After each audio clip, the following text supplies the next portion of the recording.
পটিয়ে প্রেম করি। হ্যাঁ হ্যাঁ ঠিক বলেছো। ফুটো নাকি? তা তুই এইদিকে কোথায় যাচ্ছিস? কোথাও যাইনি গো, এই একটু ঘুরতে আসলাম। তা তোর সাথে ওই মেয়েটা কে শুনি?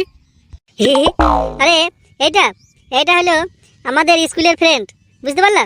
এই একটু ঘুরতে যাচ্ছি। হ্যাঁ গো কাকু, আমরা দুজনাই খুব ভালো একটা বন্ধু, ওই জন্য আমরা দুজন একটু ঘুরতে বেরিয়েছি, বুঝতে পারলা? আচ্ছা আচ্ছা ঠিক আছে, যা তাহলে তোরা ঘোরগা, আমার আবার অনেক কাজ আছে, আমি যাই, বুঝলি? হ্যাঁ হ্যাঁ বেশ বেশ ঠিক আছে, যাও যাও।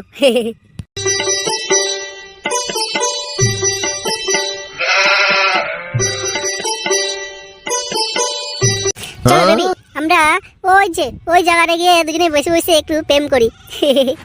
হ্যাঁ ঠিক আছে, চলো চলো।